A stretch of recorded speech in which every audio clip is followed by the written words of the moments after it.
That went wrong, Lillie. Go back to chapter 3. Hello, Lillie. It's now 5 to 9. And we ran out of disk space because I didn't realise that all the videos I've been recording have took up all the space on the laptop, and it cut it off. So I'll read these chapters again for you. Have you seen her again? Lillie asked eagerly, and Amy smiled. Yesterday, just as I was going out into the garden, she was sitting on the back fence, right under the tree house. But when I got closer, she ran off. You've seen her a few times now. Maybe she lives in one of the houses close by, Lillie suggested. Amy frowned. She doesn't have a collar though. I just wonder perhaps she's a stray. She never comes very close. I think she's quite shy of people. A stray kitten could be like that, couldn't it? Lillie nodded thoughtfully. And she looks ever so thin, Amy added. I'm worried she isn't getting enough food. Poor little thing, Lillie cried. Kittens do need to eat a lot, or she might just be naturally skinny. Kittens can be. Oh, I wish I could see her. If we're lucky, she might turn up when you come to tea on Friday, Amy said. Lillie was a cat expert and might be able to think of a way she could help the kitten. By now, the little kitten was exploring the gardens along the road. She had discovered that she loved being outside. There were always plenty of new, exciting things to play with. Sometimes people left food out too, even if it was a stale bit of bread meant for the birds. It was better than nothing. As Charlie was still stealing most of her meals, she hadn't got very good at scrambling up the bird. She had got very good at scrambling up bird tables. She wasn't as good at chasing the birds themselves. Somehow they always seemed to work out that she was coming. But she enjoyed trying. Being outside was definitely better than being at her new house anyway, even when Charlie left her alone. Which wasn't often. Mrs. Jones's 2 grandchildren were almost as bad. He liked to fuss over her and stroke her, which the kitten didn't mind too much, and sometimes it was quite fun to chase the string that they dangled in front of her nose.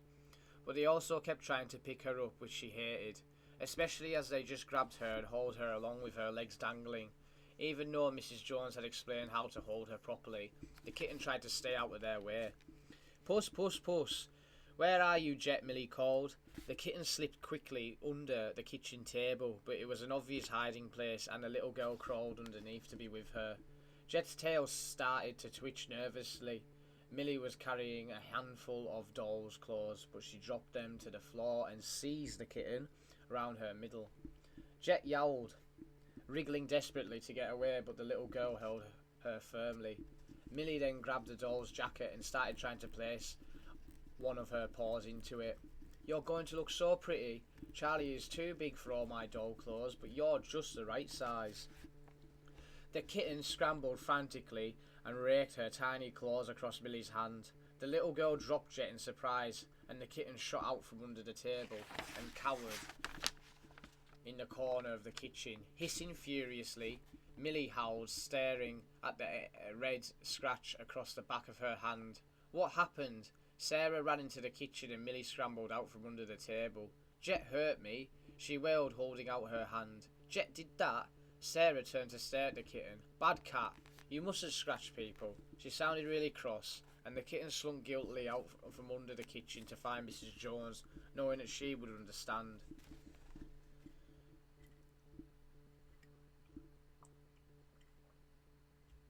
Your dad likes tea. Mrs. Jones was in her favourite armchair, but as usual, but Charlie was there too, curled up cosily on Mrs. Jones's lap, looking although he belonged. There, just where the kitten was meant to be. Mrs. Jones was dozing and she didn't see Jet staring wide-eyed from the corner of the room. The kitten watched for only a second, then she ran back the way. She come past Millie still sobbing in the kitchen and straight out with a cat flap. Charlie wasn't only taking her food now, he was taking Mrs. Jones too. Amy was up in the treehouse sitting by the door and looking out over the garden. She was drawing in the beautiful sketchbook that one of her aunts had given her for her birthday, with a new set of pencils too. She was trying to remember exactly what the gorgeous little kitten had looked like. She wished she had seen her closer up. She still wasn't sure exactly what colour her eyes were. She hesitated between the 2 greens in her new pencil box. Probably the lighter one, smiling to herself. She finished colouring the eyes and wrote Misty in the bottom corner of the page. Every time she went up her treehouse, Amy watched out for the kitten, but she hadn't seen her for a couple of days. Maybe she had a home after all. It was just as Amy was admitting to herself that the kitten might not come back that she saw her again. She was walking carefully along the fence that ran across the back of Amy's garden, almost underneath the treehouse. Amy caught her breath. She watched as the little creature padded along the narrower boards of the fence like a tightrope walker. She smiled proudly to herself, noting that she had made the kitten's eyes exactly the right colour. See Lil. Nice artwork in this book.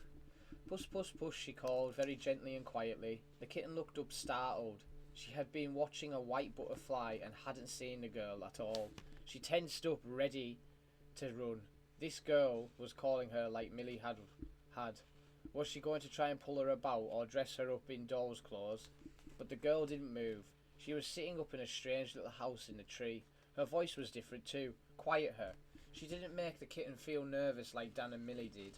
The girl moved and the kitten stepped back at pace, wondering if she should leap down from the fence and race across the garden to safety, although she wasn't quite sure where.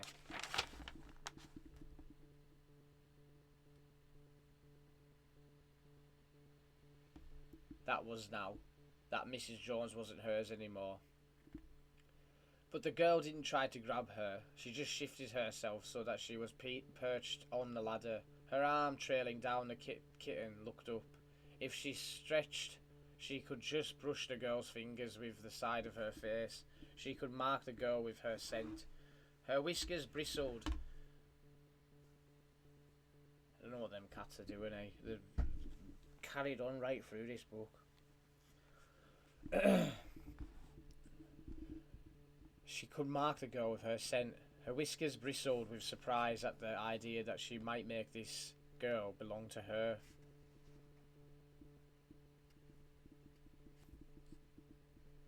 She took a step closer and then another, so that she could sniff the girl's fingers. Swiftly, daringly, the kitten nudged the girl's hand. Then she leaped down from the fence and dashed back across the garden. Now I'll be shutting the bedroom door. I'm not having them wake me up again. Amy laughed delightedly to herself as she watched the little kitten scurry away.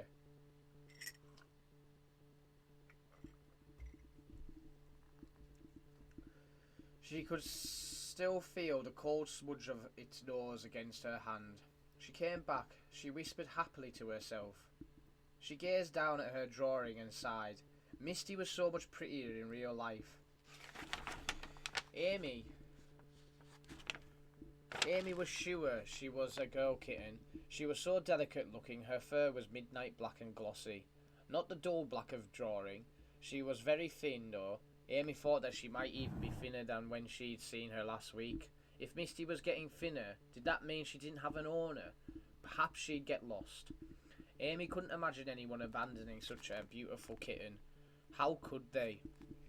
If she was stray, Amy played with her hair thoughtfully. She knew her mum and dad had said she was too young to look after a cat, and if she had told them she found a stray kitten, they would want to take the cat into a shelter.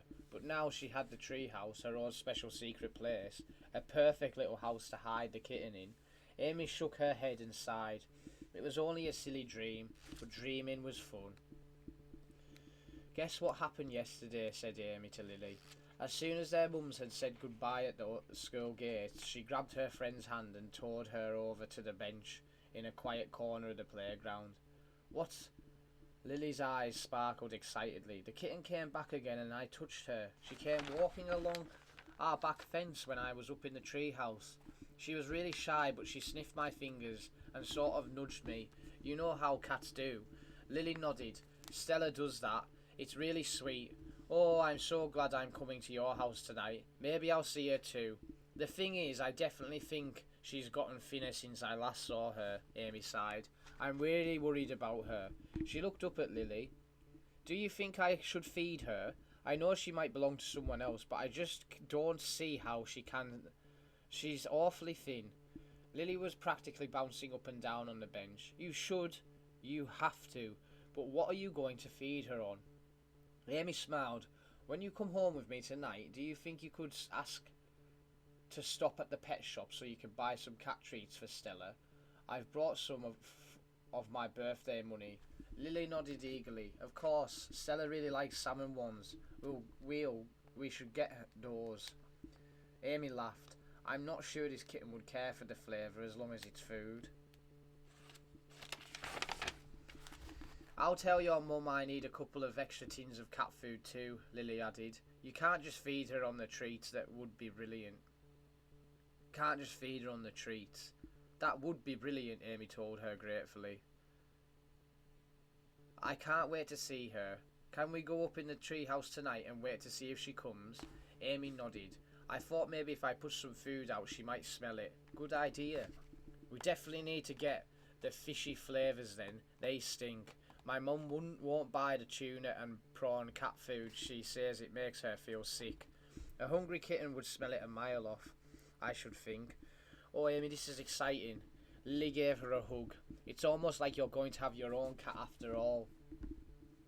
She might not come, Amy said cautiously, but she hugged Lillie back, unable to keep the smile off her face.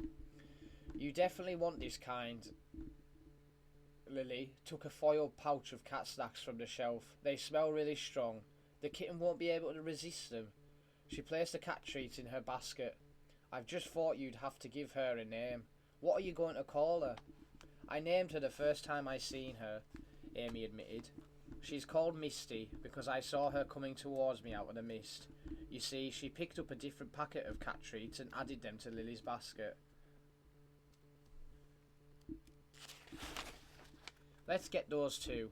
If this cat on the front was a kitten, it would look exactly like Misty. Very, very cute, Lillie said. She is, Amy nodded. I really hope she comes back this afternoon so you can see her. Oh, look, Mum's waving at us to hurry up. Amy's mum was waiting outside the pet shop for them. Goodness, you needed a lot of cat food, she said to Lillie as the girls come out of the shop. Lillie giggled. Stella is very greedy, she said, winking at Amy. Or trying to. She wasn't very good at it and had to screw up her face. A bit like Dad. I can do it, but it's like one of them. Lillie, are you alright? Amy's mum asked. If there's something in your eye... Amy burst out laughing and her mum shook her head. You two sometimes, I think it's a good thing. I don't know what you're up to. Amy and Lillie grinned at each other. Secrets were such fun, and this was definitely the best one they have ever had. They sneaked the cat food out onto the garden while Amy's mum was preparing their tea. Wow, Lillie looked up at the treehouse. Your dad built that? He's brilliant. It's cool, isn't it? Amy agreed. Lillie hauled herself up the ladder and gazed around the inside of the treehouse, admiring the bookshelf and the big purple beanbag. Come on, let's open these. Amy tore open the foil packet of cat treats eagerly. I thought we could spread them out along the branch that almost touches the fence. I'm pretty sure Misty could just jump onto it. Amy carefully leaned out of the doorway to sprinkle some cat treats to the wide branch below. Now we need to wait, she said, edging backwards. She emptied the rest of the packet in the doorway just in front of her, then sat hugging her knees and staring over the garden, searching for a little black figure. Amy and Lillie had meant to be totally silent so as not to scare away the kitten, but they couldn't resist chatting. They were deep in a discussion of exactly why Luke Armstrong in Mrs. Dale's class was so mean.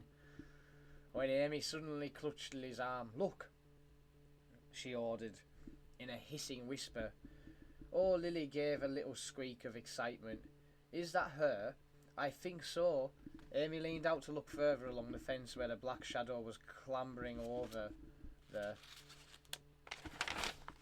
ivy branches. Yes, it's her. Oh, I hope she can smell the cat biscuits scrambling through the leaves. Her paws slipping on the thin branches that the kitten certainly could. She was terribly hungry. Charlie was still stealing all her food, and no one seemed to notice. Sarah was always busy, and Mrs. Jones wasn't very well, and was spending most of her time resting in her chair. Quite often she had Charlie sitting on her. Now and she would stroke him while the kitten watched miserably from under the sofa or peeping out from under the bookcase. But now she could smell something tangy and lovely, and her stomach was making little rumbling noises. She trotted eagerly along the fence. Oh, the smell was getting even stronger and better. The kitten stopped suddenly and wobbled on the fence. She was there, the girl from yesterday, and there another one with her. The kitten watched them wearily. Then the girl she'd seen before held out a little packet and tipped something out of it, and the kitten knew that it was where the wonderful smell was coming from. The tip of her little pink tongue stuck out. She was so hungry. Amy couldn't help giggling. The kitten was so cute with her tongue just poking out like that. It made her look really silly. It's like one of our cats, Lil. Used to do that. The kitten put her front paws up on the tree branch, and the girls exchanged excited glances. Then she jumped all the way up and found the first cat treat. She crunched it up in seconds and scampered forward, sniffing for more. When she got to the end of the branch, after about 6 more treats, she stopped and looked anxiously at Lillie, Amy and Lillie, and she could see and smell the big pile of treats just in front of them. Amy sighed. Perhaps she's too frightened to come closer, she whispered. Suddenly, the kitten sprung up onto the treehouse ladder, and Amy and Lillie held their breath. Then, keeping one eye on the girls, she started to gobble up the treats from the doorway. When they were all gone, she licked the plate where they had been, then looked up hopefully. She's still hungry, Amy said. Let's open another packet. Lillie shook her head. No way, she'll be sick. A whole packet, loads more than she should have anyway. Amy nodded, then held out her hand very slowly to the kitten, who was staring at her seriously. Amy scratched her gently behind the ears, and she half closed her eyes with pleasure.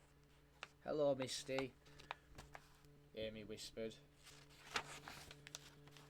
And I think, Lil, we'll finish on chapter 5, because your dad has got to get himself some rest. There's another non-stop day today. I've got some good jobs coming up next week, so he's looking forward to stuff. He's just very tired, that's all. He's really tired tonight. He's starting to feel a bit better.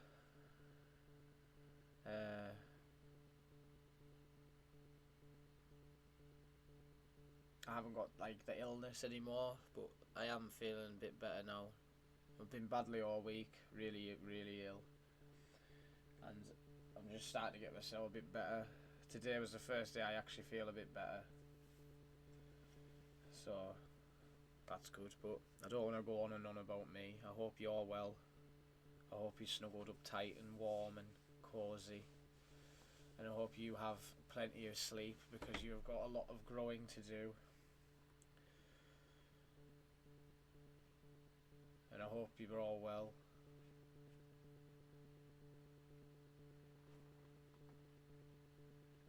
Yeah.